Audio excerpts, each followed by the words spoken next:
Good morning, it's Chrissy's Corner for Collectors, and this is going to be a baking video. So I'm going to give you another one of my essentials that I use in the kitchen all the time and give you a recipe we're going to try that I've never tried, so we'll see. So the first thing I want to tell you is I've talked to you about baked potatoes. I've talked to you about lasagna noodles, pasta noodles, always have those around. Quesadillas, I've talked about those. Another thing that you should always have in your freezer, frozen pie crusts, any kind, okay? But pre-done frozen pie crust. You can make it from scratch if you want to, probably better, but sometimes when you're in a quick, I need something kind of mood, this is easy and they thaw quick. So it's fall, and I'm not a big pumpkin spice person, but I do love myself a great quiche. And quiche is good in the fall, but also in the spring with the spring like asparagus and stuff like that. But I'm gonna make a fall quiche.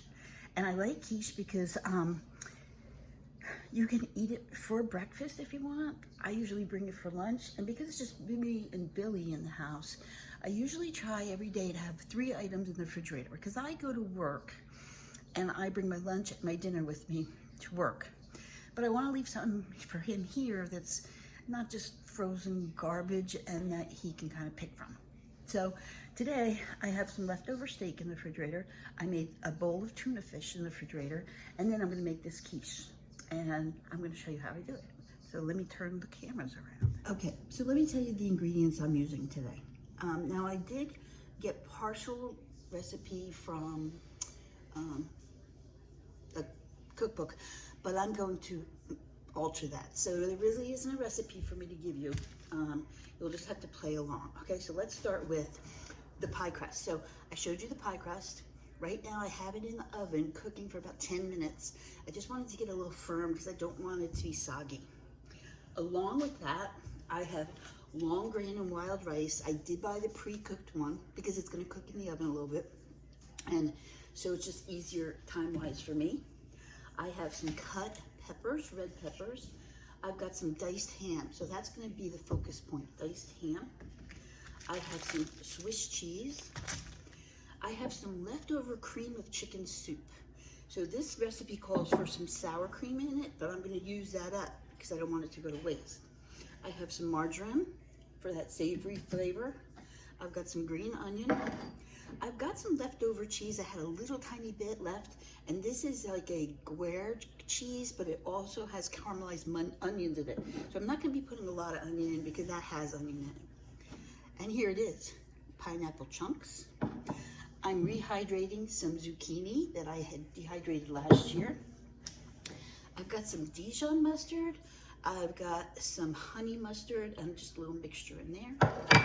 And then I went and got some butternut squash, and I went ahead and cubed it up smaller, and I cooked it in the microwave for about 5 minutes. And the reason that is that's just going to take the longest to cook. So by having it pre-cooked, it's a little softer, and not much softer, but it's a little softer. So I want to see how I cubed it kind of fine. Okay. And I left a little bit of water in there because I'm going to use that up. Okay, so how are we going to do this? Well, the filling is going to be almost everything like here. And then we're going to pour the eggs over the top. So we'll do the eggs last. So what do we need? So I've got my squash. I do need a spoon. Some kind of a stirring spoon. Okay, so I've got my squash in here. I'm going to put my ham pieces in there. And they're already chunked up for me, so that's an easy thing, right? And this is going to be my filling. So I didn't use a whole package of the cut up squash. The rest is going to go to Miss Tilly. I'm going to add my green peppers. They won't take long to cook. And then I'm going to open this rice. And I'm going to put about 3/4 of it in. The rest I'll take with me to work and eat that. I might add a little bit more too, I don't know. So can you see how pretty it is already? All right, so we've got the red peppers, we've got that in it, and we're to this. So this is so far kind of plain. So we're gonna add a little bit of green onion, Not a lot, because remember that cheese has some green onion in it. And I'm going to add some margarine. There. And I'm going to add the sweet part now, the pineapples. So the pineapples are going to go in there. And again, we're going to mix that all up. Now, this recipe, they called for mushrooms. We just recently had something with mushrooms, so I really didn't want another mushroom thing. So I took my zucchini that I had dehydrated from last year, just a handful, and I'm going to throw that in there. There it is. And that'll just be a little bit of a binder too. Okay. Now, up a little. All right. So you can see it's got a lot of flavor in it already. Now, I am going to take that onion cheese. I'm going to take half of it and put it in here and mix it around. Actually, I'm going to put it all in there. Yeah, what the heck. All right.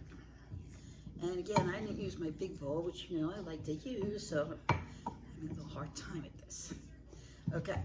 Now let me check my pie going here. Remember, we're only being for 10 minutes. Okay. So we're going to take that out in a second. Now, to all this, we're going to have the, we're going to put the binder in it. So let me get this out of the way. So it does call for baby Swiss cheese, shredded, which is very hard to find. So I don't have shredded baby cheese, but we can shred it. So what's left? I've got my mustard, I've got my cream of chicken soup, I've got my 3 eggs with a little bit of milk in there. So I'm going to get another bowl out.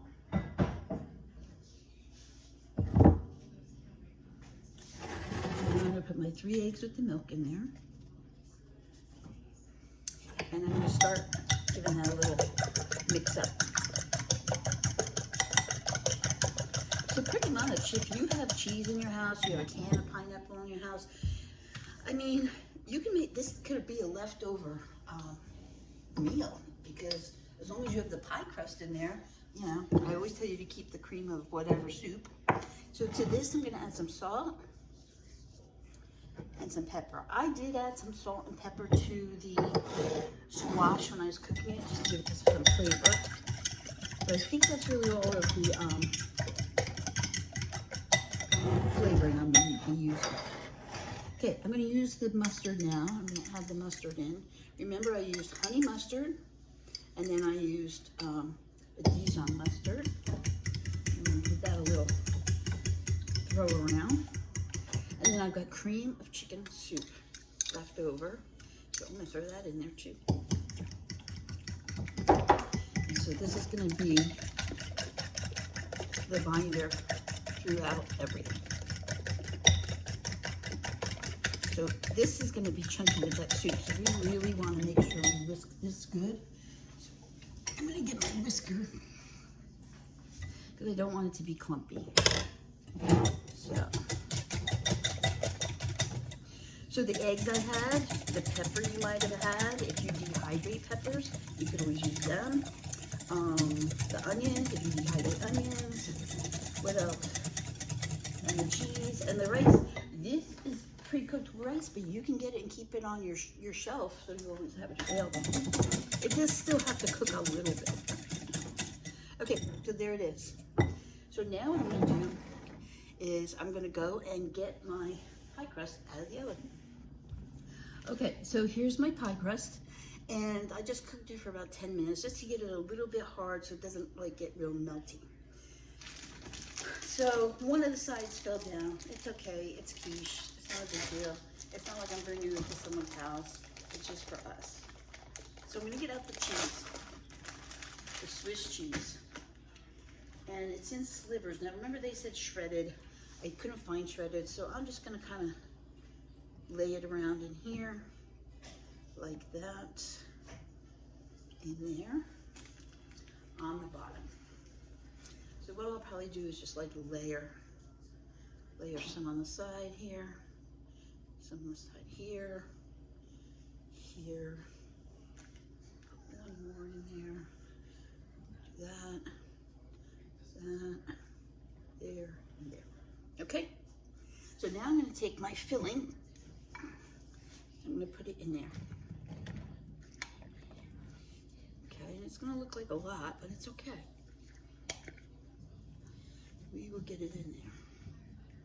And I always cook my quiche on a baking sheet in case it bubbles up, because it does bubble up. And I don't want to get all over my stove because I just cleaned my stove.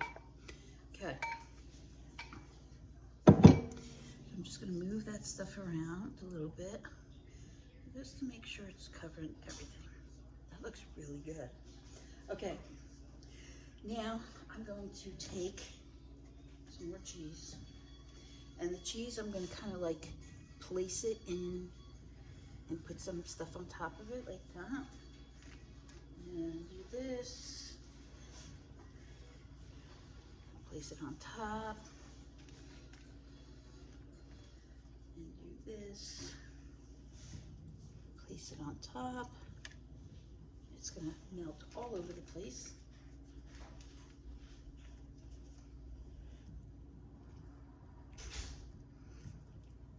And again, put some stuff on top. Okay, beautiful. All right, now last part is going to be the filling.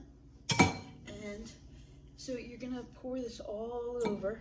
Give it a few minutes to go all the way down. Now keep in mind, if you don't think you have enough filling, you can always get 2 more eggs. I might do that because I think I need a little bit more filling. But we'll see here. Just make sure to move it around. I don't want all the eggs on one side. So, and it's still going down. So I think I will get 2 more eggs out. So hold that thought.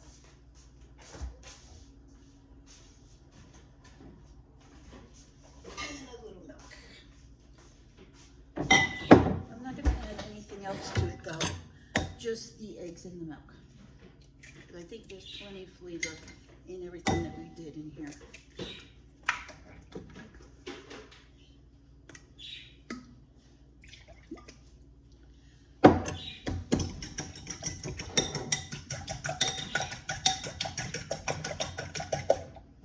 Might add there's the onions in there so I don't waste them.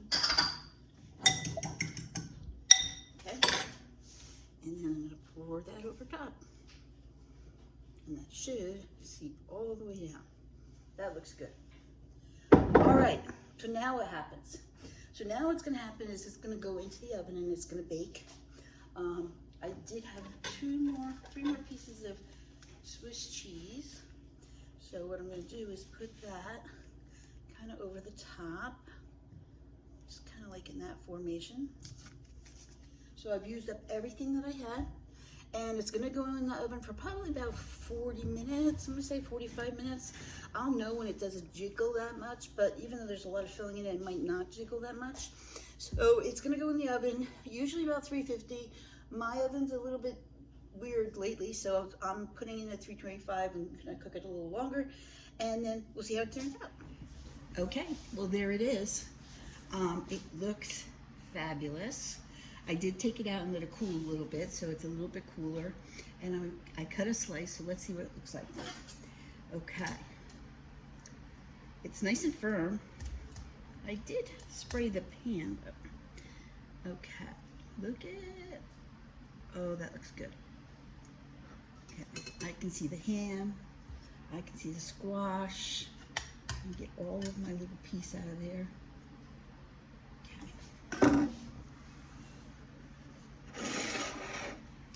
Okay, so it kept its shape, which is always a good thing. Let's see what the taste is.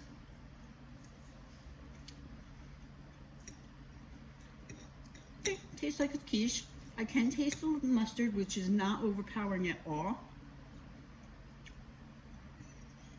The squash is done.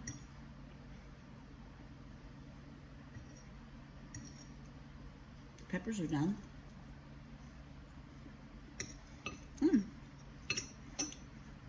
And I'm surprised. I thought the Swiss cheese might be a little overpowering, but it's not.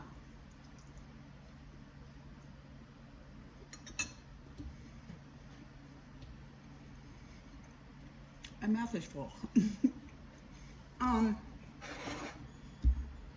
It's good. I like it. I have not gotten any pineapple yet, so maybe I should put more pineapple. I'm really looking forward to a piece with pineapple. Or maybe I shouldn't have drained the pineapple juice and I should have put it in with the eggs. That might be the key. Because I think I might like it a little sweeter. I like the squash in there. That worked out really good. And pre-cooking it a little bit was perfect because they're still shaped. They're not mushy, but they're not hard. Okay, I'm pleased with it. So, pie crust, always in your freezer. Great for leftovers. Great for when you have people come over and you're not sure if they're going to stay for lunch or not. You can just serve them a piece of this and it's not really heavy. It holds up well if you're going to transport it for lunch, for work. I'm really pleased with it. I hope you enjoyed it. Thanks, guys.